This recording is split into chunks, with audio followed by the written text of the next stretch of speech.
నువ్వు పడిన కష్టాలు నీ ఆత్మను శుద్ధి చేయడానికి వచ్చిన పరీక్షలు మాత్రమే తల్లి. భవిష్యత్తులో నీకు దక్కబోయే అపారమైన అదృష్టాన్ని తట్టుకునే శక్తిని ఇవ్వడానికి శివయ్య నిన్ను ఇలా సిద్ధం చేశారు. ఇప్పుడు నీ కన్నీళ్లకు ముగింపు దశ వచ్చింది. నీ మౌనం ఇకపై శూన్యం కాదు, అది ఒక గొప్ప శక్తిగా మారి నీకు అండగా నిలుస్తుంది. ఈ విషయాలు వింటూ ఉన్నప్పుడు నీ మనసు బరువెక్కిందా, లేదా కళ్ళల్లో నీళ్లు వచ్చినాయి కదా?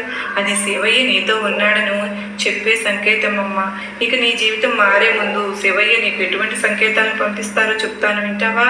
మొదటి సంకేతం, మనసులో కలిగే నీ భావాలకు నీకు శివయ్య నీకు తోడుగా ఉండి నీకు రక్షణగా నిలిచి అకారణమైన ప్రశాంతత మరియు అసాధారణమైన మౌనము జీవితంలో కష్టాలు పరాకాష్ఠకు చేరుకున్నప్పుడు మనిషి సహజంగానే సహనం అనేది కోల్పోతారు. మనసు ఎప్పుడు ఒక రకమైన ఆందోళనతో, రేపటి గురించిన భయంతో నిరంతరం కొట్టుకుంటూ ఉంటుంది. ఈ సమస్య ఎప్పుడు తీరుతుంది, అసలు నాకు మంచి రోజులు వస్తాయా, నేను చేసిన తప్పేంటి అనే ప్రశ్నలు నిరంతరం గుండెను పిండేస్తూ ఉంటాయి. కానీ నీ జీవితంలో ఒక గొప్ప మలుపు రాబోయే ముందు నీ కష్టాలన్నీ మంచులాగా కరిగిపోయే సమయం ఆసన్నమైనప్పుడు ఆ పరమశివుడు నీకు ఇచ్చే మొదటి సంకేతం ఏంటో తెలుసా? నీ మనసులో కలిగే అకారణమైన ప్రశాంతత. బయట పరిస్థితులు ఏమీ మారవు, ఏమాత్రము మారవు, సమస్యలు ఇంకా అలానే ఉంటాయి.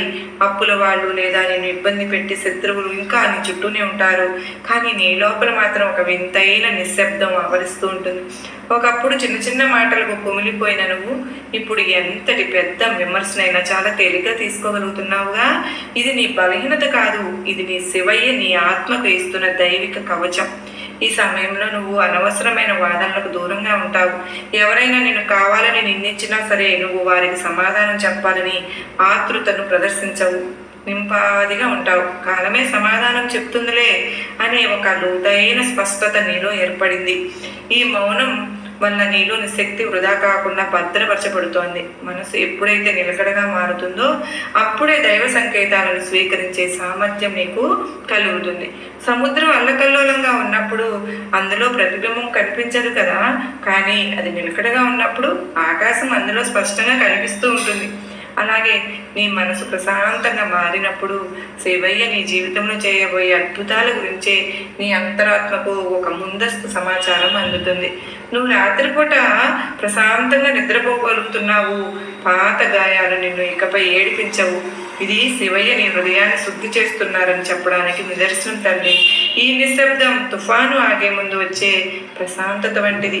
నీ కష్టాల తుఫాను మూసిపోయిందని, ఒక ఉజ్వలమైన ఉదయం రాబోతుందని చెప్పే